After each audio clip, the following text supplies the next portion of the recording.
मेरे प्यारे भाइयों और बहनों, 3 साल पहले इसी समय 26 मई को दिल्ली में राष्ट्रपति भवन के परिसर में राष्ट्रपति जी ने मुझे प्रधानमंत्री के कार्यभार के लिए शपथ दिलवाई थी। आज इसी समय ठीक उस बात को 3 वर्ष हो रहे हैं और ये 3 वर्ष असम का आग्रह था कि आज मैं यहां आ सकूं तो अच्छा होगा।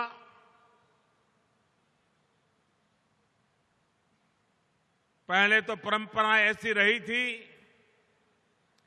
कि ऐसे अवसरों पर जरा दिल्ली का महात्म्य ज्यादा रहता है, लेकिन हमारे सरकार की कार्य संस्कृति ऐसी है कि हमारे लिए हिंदुस्तान का हर कोना दिल्ली है।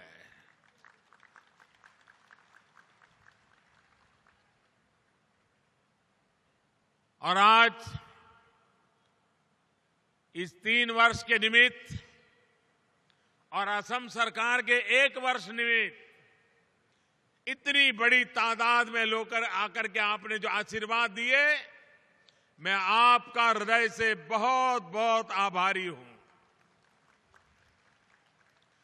और स्वयं मेघराजा ने भी आकर के आशीर्वाद दिए और कार्यक्रम शुरू होते ही मेघराजा ने भी हमारे लिए अनुकूलता कर दी। इसलिए मेघराजा का भी मैं आभार व्यक्त करता हूं। भाइयों बहनों, आज सुबह हिंदुस्तान के सबसे लंबे ब्रिज का लोकार्पण करने का मुझे सौभाग्य मिला और आज 2 महत्वपूर्ण संस्थानों का यहां शिलान्यास हुआ। हम ये समझे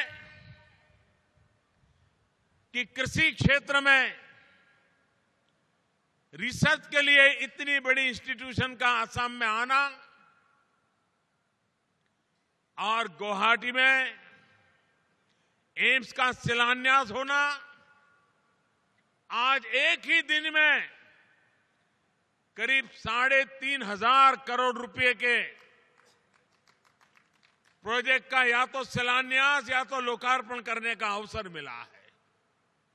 एक दिन में करीब 3,500 करोड़ रुपया एक राज्य के अंदर आना, अपने आप में ये सरकार की सोच क्या है, हिंदुस्तान के हर राज्यों के विकास का हमारा जो सपना है, उसको इसमें आप देख सकते हैं। भाइयों बहनों, आज सुबह मैंने घोषणा की थी कि हिंदुस्तान का ये जो लंबा ब्रिज बना है, ब्रह्मपुत्रा के ऊपर ये ब्रिज बना है और भूपेन हजारिका जीवन भर ब्रह्मपुत्रा की उपासना करते रहे, ब्रह्मपुत्रा के गीत गाते रहे, वे ब्रह्मपुत्रामय हो रहे थे और इसलिए आज ये ब्रिज भी उन्हीं के नाम समर्पित कर दिया और ये ब्रिज भूपेन हजारिका के नाम से जाना जाएगा।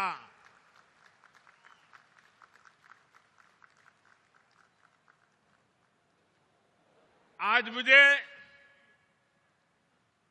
एग्रीकल्चर रिसर्च इंस्टीट्यूशन के शिलान्यास का अवसर मिला था। वहां मैंने एक और घोषणा की, किसान संपदा योजना की। 2022 में हिंदुस्तान के किसान की इनकम डबल करने का इरादा, एक संकल्प, उसको लेकर के हम आगे बढ़ रहे हैं। तब एक किसान संपदा योजना के तहत एग्रो प्रोडक्ट्स में फूड प्रोसेसिंग हो,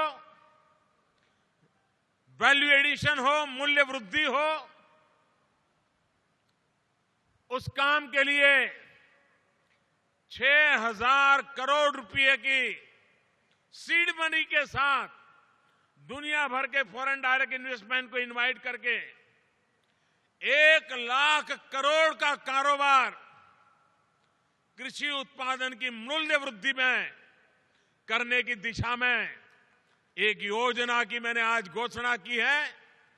ये किसान संपदा योजना सच्चे अर्थ में किसानों की संपदा बनेगा, देश के अर्थव्यवस्था को एक नया आयाम देगा। और आज जब मैं गुवाहाटी में आपके बीच आया हूं, तब आप जानते हैं पिछली बार जब लोकसभा चल रही थी, हमने एक बहुत बड़ा महत्वपूर्ण फैसला किया था। बहुत वर्षों से हमारे देश के पिछड़े वर्ग के लोग एक ओबीसी कमीशन की मांग कर रहे थे, लेकिन पहले की सरकारें सुनती रही, आश्वासनें देती रही, लेकिन ओबीसी कमीशन का कभी निर्णय नहीं हुआ। हमने ये निर्णय कर लिया, कानून पारित कर दिया और पहली बार हिंदुस्तान के कोटि कोटि ओबीसी जन जो है, पिछड़े वर्ग के लोग हैं, उनके लिए एक संवैधानिक व्यवस्था देने का काम हमने किया। भाइयों बहनों, आने वाले दिनों में स्कूलों में, कॉलेजेस में एडमिशन का दौर चलेगा। इन सब को ध्यान में रखते हुए ओबीसी क्रीमी लेयर जो अब तक 6 लाख रुपया माना गया है, उसमें 25% वृद्धि करके क्रीमी लेयर की सीमा 8 लाख करने का सरकार ने फैसला किया है। और इसके कारण पिछड़े वर्ग के बालक इस बार जब एडमिशन के लिए जाएंगे तो ये 2 लाख की जो बढ़ोतरी हुई है, उन बच्चे जो छूट जाने की संभावना है, उनको इसका लाभ मिलेगा और समाज के एक बहुत बड़े तबके को इस सुविधा से अपने जीवन में, शिक्षा में प्रगति करने के लिए एक बहुत बड़ा लाभ होगा। भाइयों बहनों, आज मैं देश के नागरिकों का हृदय से आभार व्यक्त करना चाहता हूं। आपने हम पे एक विश्वास रख करके पूर्ण बहुमत वाली सरकार बनाने का अवसर दिया। एक प्रधान सेवक के रूप में मुझे कार्य करने का मौका दिया, लेकिन इससे भी ज्यादा मैंने इन 3 साल में देखा है कि आपने सिर्फ वोट दे करके हमें सत्ता में पहुंचा करके आप सो नहीं गए। अब मोदी जी आए हैं, सब करेंगे, ऐसा आपने नहीं किया।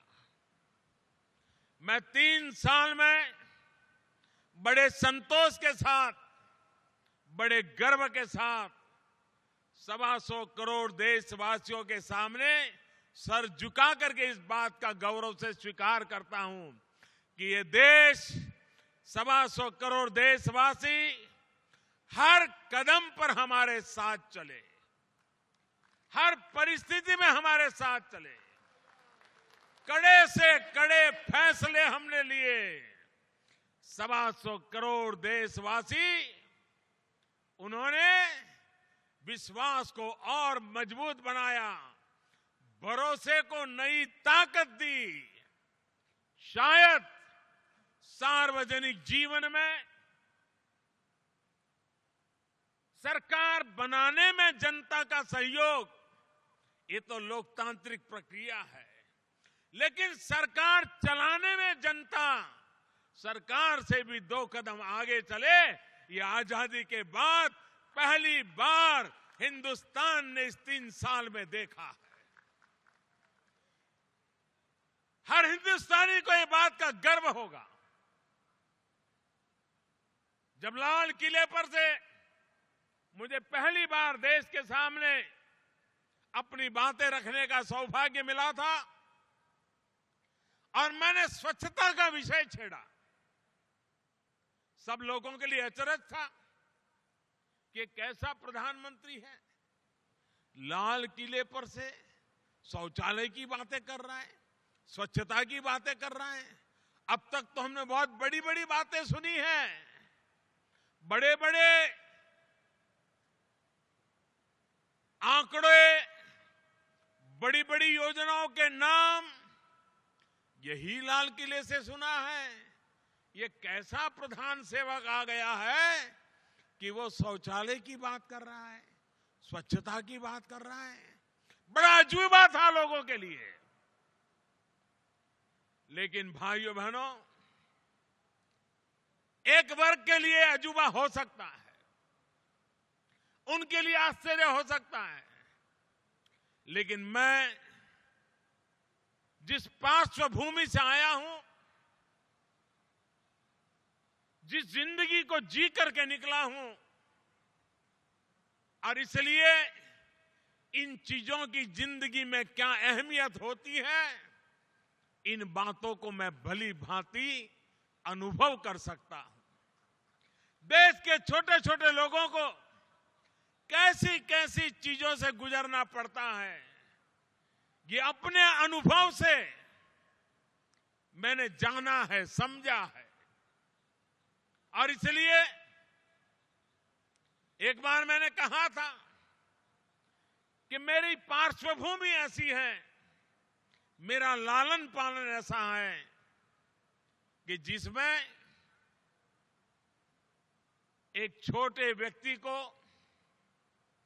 अत्यंत पीछे आखिरी कतार से आए हुए व्यक्ति को जो अनुभूति होती है, और इसलिए मैंने कहा था कि मैं छोटा हूं और छोटे छोटे लोगों के लिए बड़े बड़े काम करके रहूंगा, ये मेरा इरादा है।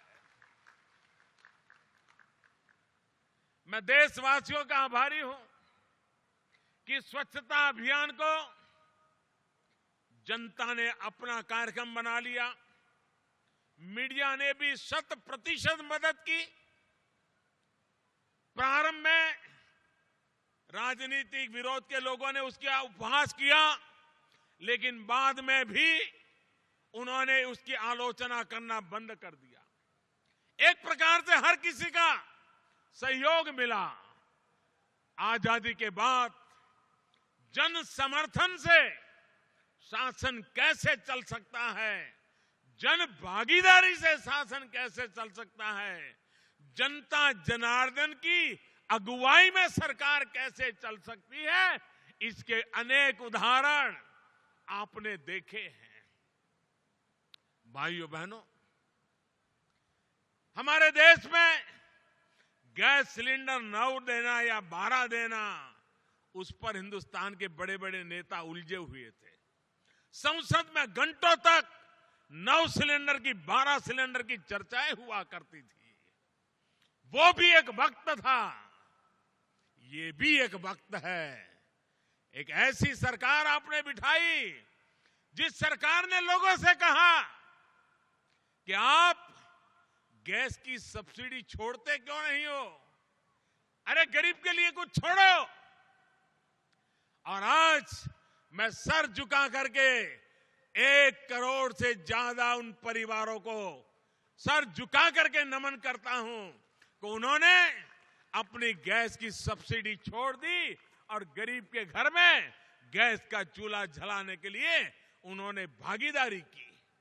भाइयों बहनों, हिंदुस्तान के जनमन की ताकत को समझ करके, जन सामर्थ्य के समझ करके योजनाओं में जन भागीदारी को बढ़ाते बढ़ाते आगे बढ़ने के हमने फैसले किए हैं। भाइयों बहनों, नोटबंदी बड़ा कठोर निर्णय था। अभी भी कुछ लोग यही कहते हैं कि हम इतने बड़े कठोर निर्णय की कभी कल्पना तक नहीं कर सकते।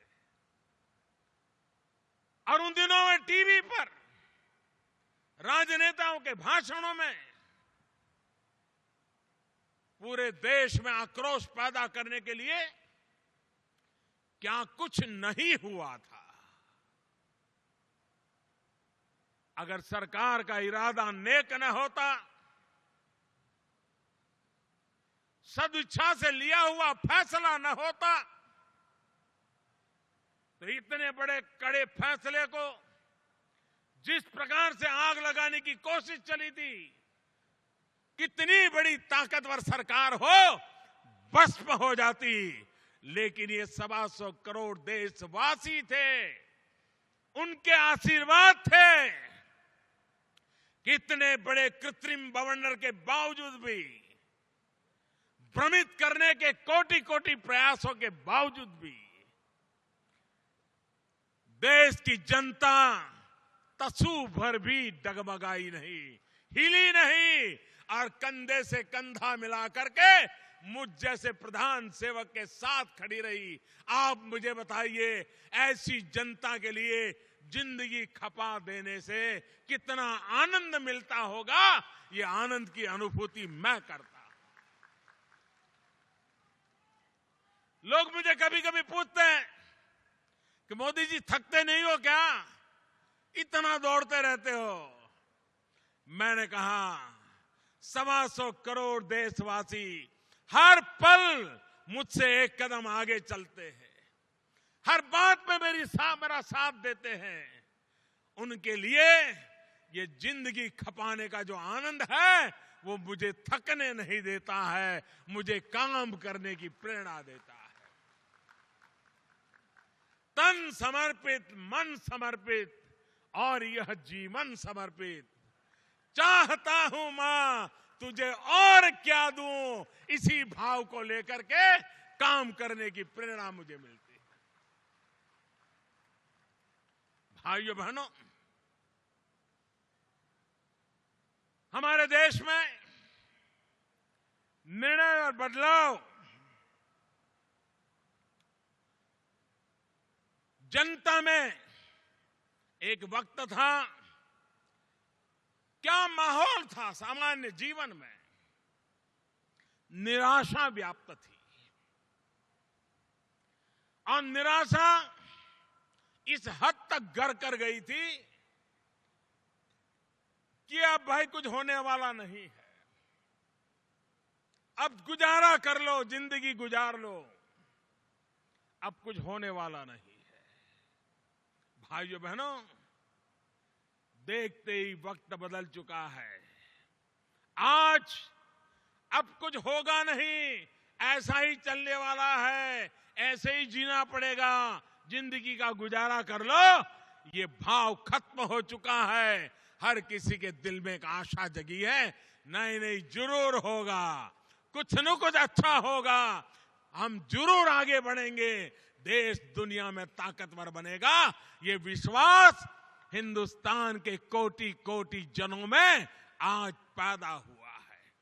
भाइयों बहनों, एक वक्त था ठहराव ही ठहराव नजर आता था, पता ही नहीं चल रहा था कि सरकार है या नहीं है, तो कुछ हो रहा है कि नहीं हो रहा है, हो रहा है तो क्या हो रहा है, कैसे हो रहा है, किसके लिए हो रहा है, सब कुछ एक ठहराव सा महसूस होता था। आज प्रति पल ठहराव से निकल करके एक निरंतर अविरत प्रवाह, हर दिन नए कार्यक्रम, हर दिन नई योजना, हर दिन नया प्रयास, हर दिन नई कोशिश देश अनुभव कर रहा है। जब कार्य संस्कृति बदलती है, कार्य शैली बदलती है, नेतृत्व की सोच बदलती है, ईमानदारी के साथ चलने का फैसला होता है, तो फिर सरकार वही, मुलाजिम वही, फाइलें वही, दफ्तर वही, समय वही, उसके बावजूद भी हर कोई काम में लग जाता है, बदलाव शुरू हो जाता है। आज देश अनुभव कर रहा है, बदलाव देख रहा है।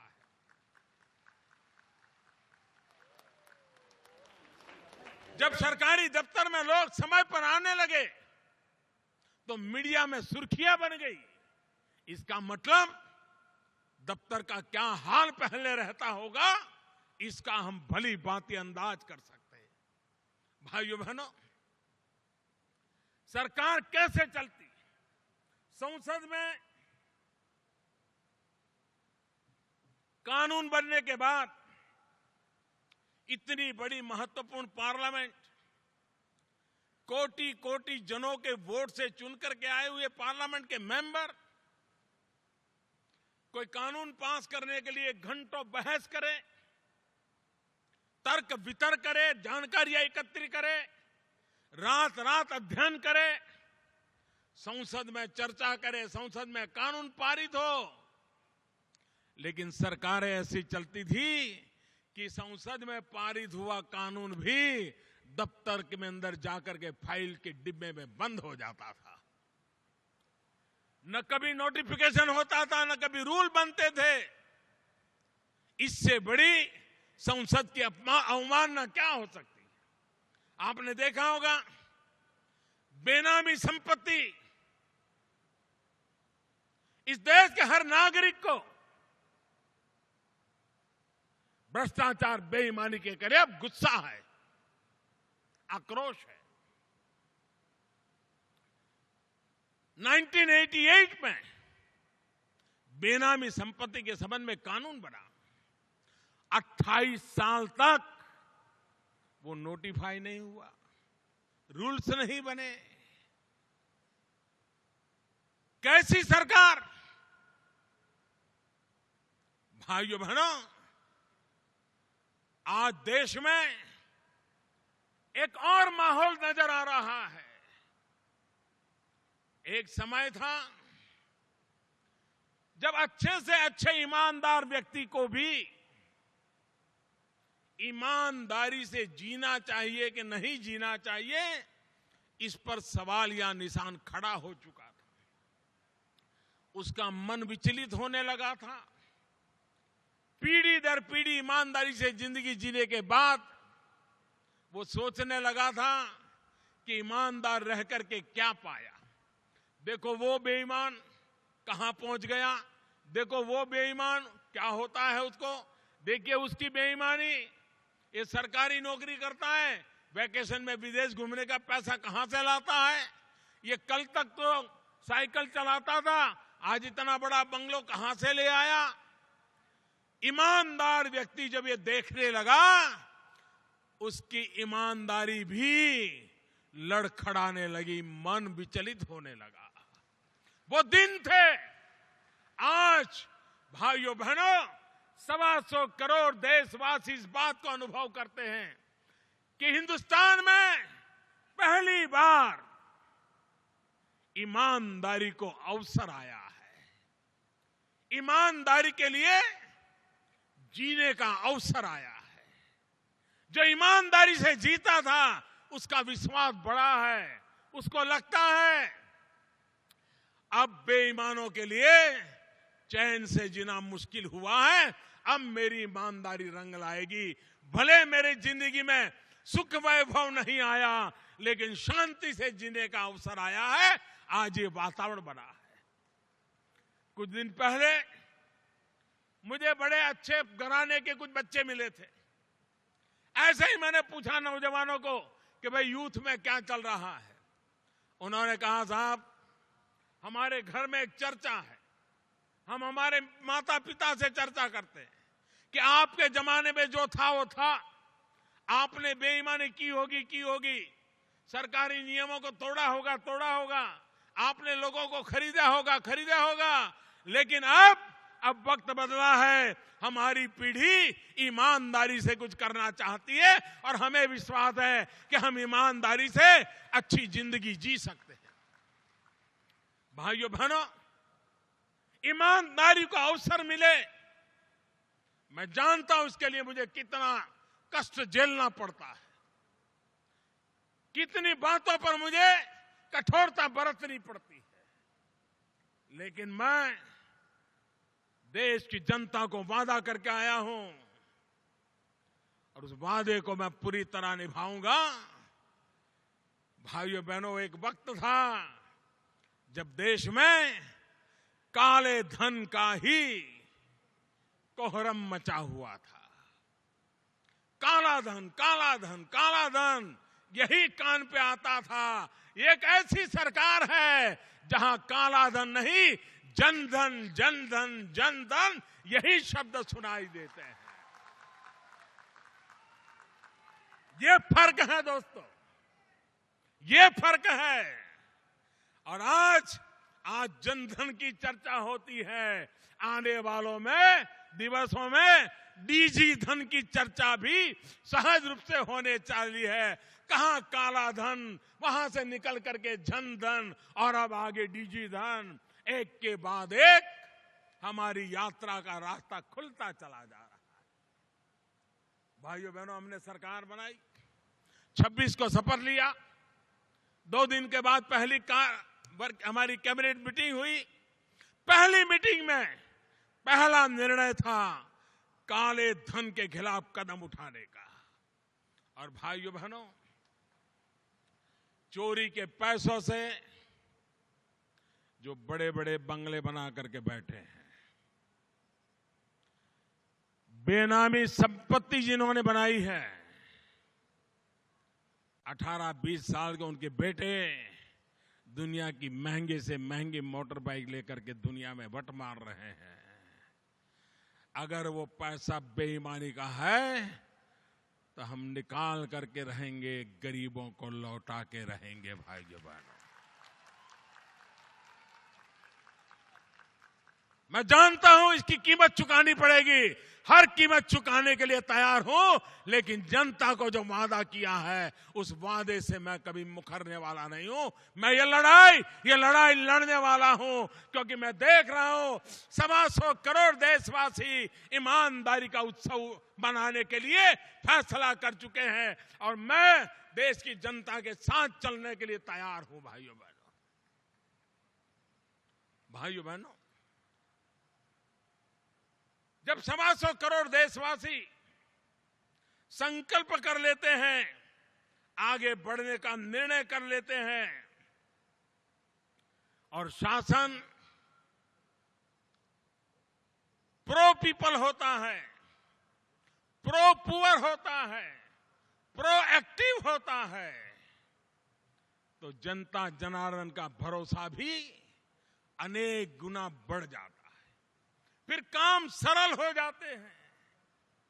आज मैं अनुभव कर रहा हूं, अब नोटबंदी के बाद किसी ने सोचा होगा कि करीब 90 लाख से भी ज्यादा लोग ईमानदारी के अवसर में जुड़ गए, टैक्स देने के लिए सामने से आगे आए और इनकम टैक्स डिपार्टमेंट के साथ अपने आप को जोड़ दिया।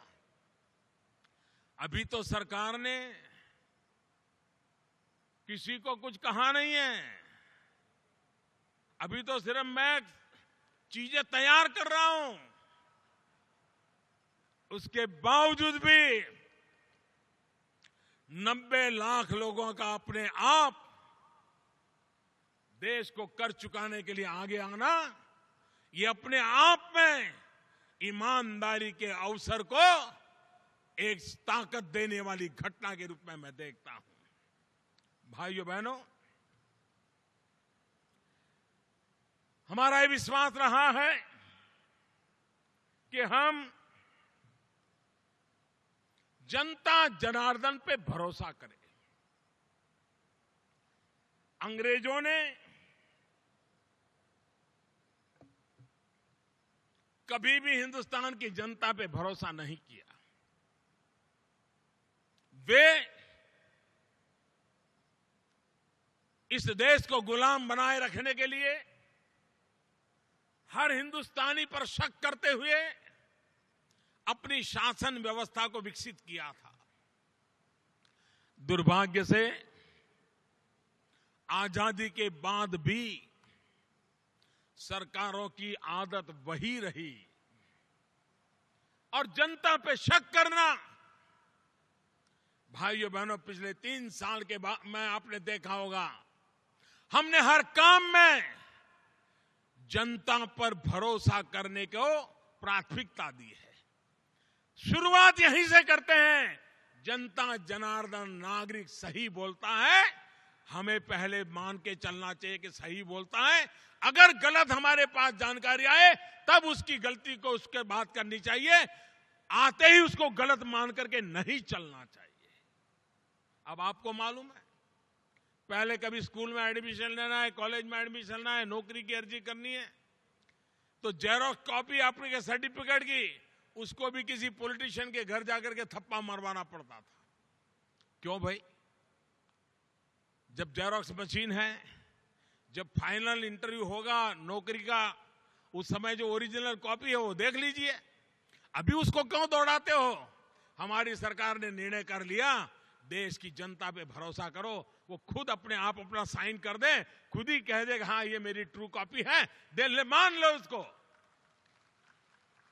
घटना छोटी होगी लेकिन सोचने का तरीका क्या है, उसकी शुरुआत यहीं से होती है। हमने इनकम टैक्स में लोगों को कहा कि 50 लाख का अगर आपका कारोबार है प्रोफेशनल का, आप अपने हिसाब से सरकार को बता दीजिए और इतनी मात्रा में टैक्स दे दीजिए, आपको कोई हिसाब रखने की जरूरत नहीं, दिखाने की जरूरत नहीं। जनता पे भरोसा करना चाहिए, जनता पे विश्वास करना चाहिए। दिल्ली में एक ऐसी सरकार है जिसका अपने पर ईमानदारी का इतना विश्वास है कि वो जनता को ईमानदार मानती है और ईमानदार जनता पे भरोसा करके आगे बढ़ने का फैसला लेकर के चलती है। एक अलग कार्य संस्कृति क्या होती है, एक अलग कार्य करने का तरीका क्या होता है, ये आज देश अनुभव कर रहा है।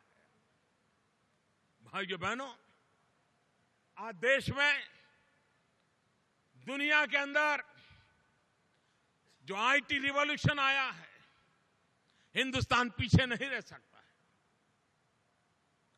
अफवाहें फैलाने वाले फैलाते रहेंगे, लेकिन हमने इस टेक्नोलॉजी को भरपूर फायदा उठाना है। एक के बाद एक हमारे कदम गरीब से गरीब व्यक्ति को एम्पावर करने वाले हैं। बैंकों की ब्रांच कम थी, हमने पोस्ट ऑफिस को पेमेंट बैंक में बदलने का निर्णय कर लिया। एकदम रातों रात लाखों नई बैंकें बन गई। हमने डिजिटल पेमेंट की व्यवस्था की, हर इंसान का मोबाइल फोन अपने आप बैंकिंग व्यवस्था का हिस्सा बन गया। मास स्केल पर बदलाव कैसे लाया जा सकता है, ये आप अनुभव कर सकते हैं। भाइयों बहनों, कुछ काम ऐसे हैं जो हमारा इंतजार नहीं कर सकते। हम हमारी पुरानी आदत से चलेंगे तो ये तो लगेगा कि काम हो रहा है, सरकार कुछ कर रही है, लेकिन जनता जनार्दन को या देश को कोई लाभ नहीं होगा।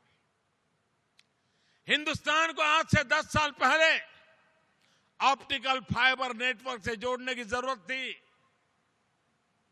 पुरानी सरकारों में निर्णय भी हुआ, लेकिन भाइयों बहनों, 100 गांव तक भी ऑप्टिकल फाइबर नेटवर्क का काम पहुंचा नहीं। 3 साल ऐसे ही गए। हमने आने के बाद बीड़ा उठाया। भाइयों बहनों, आज करीब करीब 1 लाख गांवों तक हमने इस काम को पहुंचा दिया है, तेज गति से पहुंचा दिया है। काम को गति चाहिए। सरकार है, चलती है, कुछ हो रहा है, नहीं। समय सीमा में तय किया 4 करोड़ टॉयलेट बनाना, देश की जनता ने हमारा साथ दिया, टॉयलेट बन गए। दोस्तों, पहली बार देश में लाखों गांव अपने आप को ओपन डेफिकेशन फ्री घोषित करने में पूरी तैयारी करके आगे आए। जन सामान्य बदलाव के लिए किस प्रकार से जुड़ता है, ये हम सामने से देख रहे हैं। भाइयों बहनों, महंगी दवाइयां, महंगे स्टेंट हार्ट के लिए हमने कंपनियों से कहा, भरोसा किया, जेनरिक दवाइयों के विषय में आगे आए। जो स्टेंट लाख, 1.25 लाख के थे, वो 20, 25, 27 हजार पर पहुंच गए। जो 40, 45 हजार के थे, वो 5 हजार, 7 हजार में आकर के रुक गए। जो दवाइयां 1200, 1500, 2000, 3000 में बिकती थी, वो 80 रुपया, 100 रुपये, 125 रुपये में दवाई बिकने लग गई। गरीब को दवाई मिले, लोगों के सहयोग से निर्णय किया जा सकता है, बदलाव जाया जा सकता है। भाइयों बहनों, पहले भी जाते थे, लेकिन जब 104 सैटेलाइट एक साथ जाते हैं तो दुनिया चौंक जाती है। गति ये होती है, काम का स्केल ये होता है, इसके ये नमूने हैं।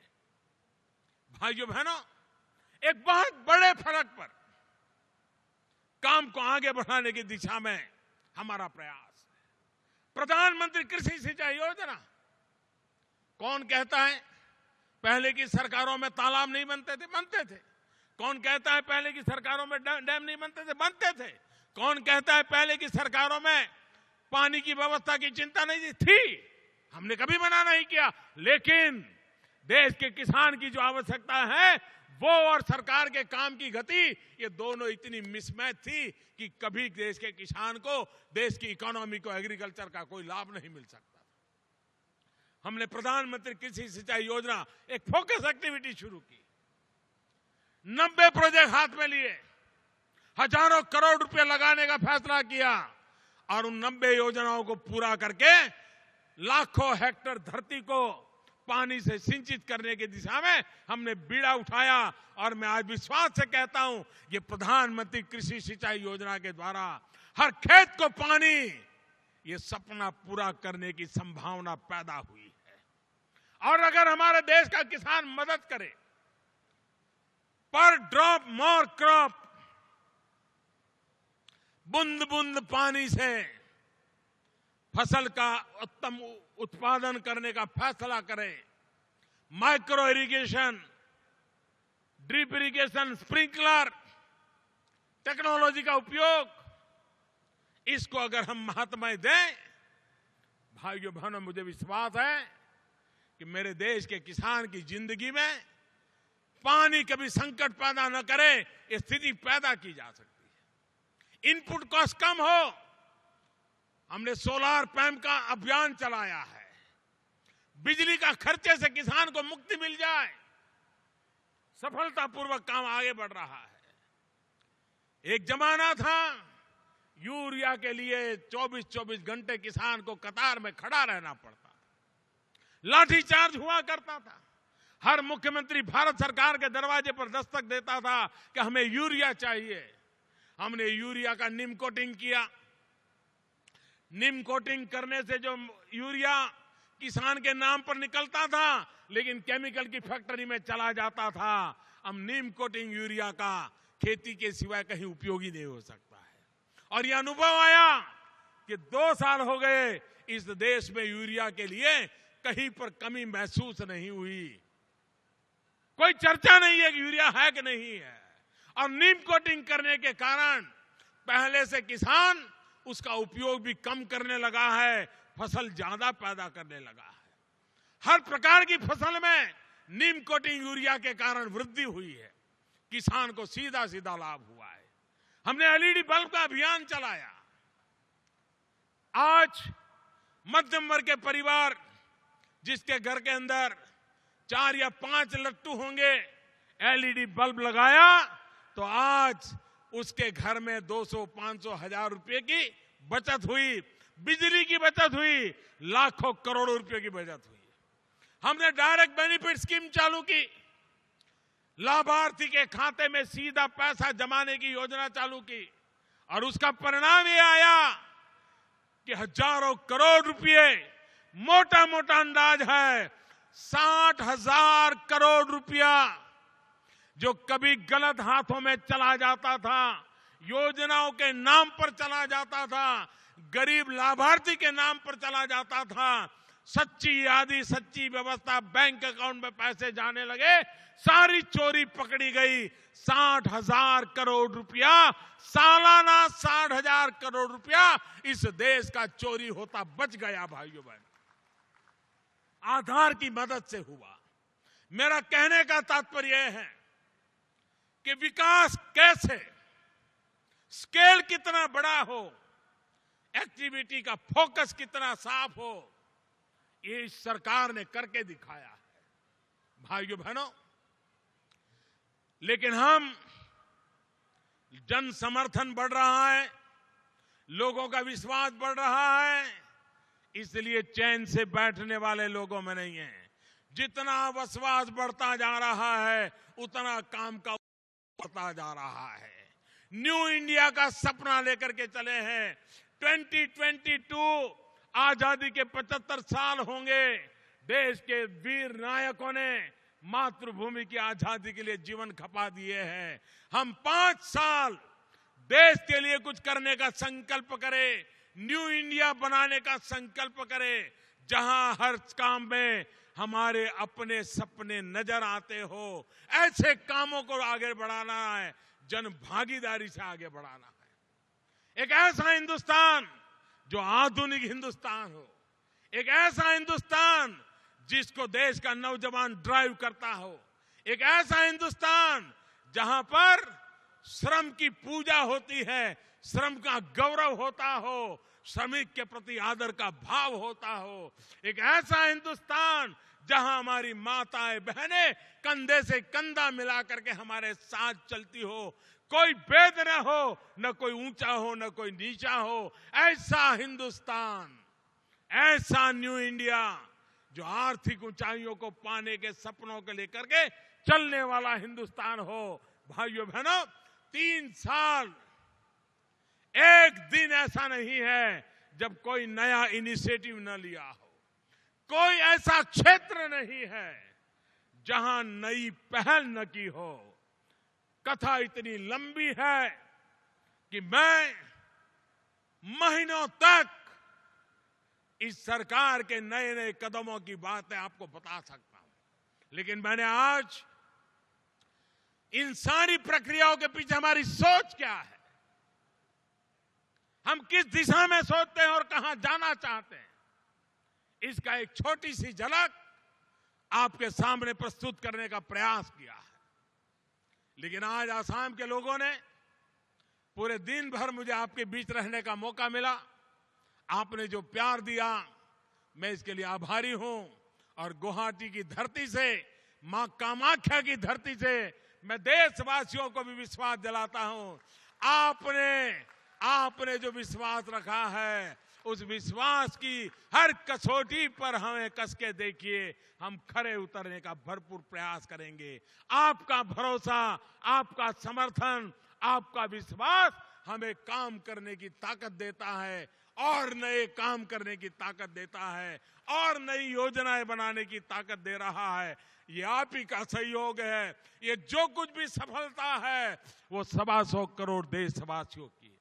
ये जो कुछ भी प्रगति है वो 125 करोड़ देशवासियों की है।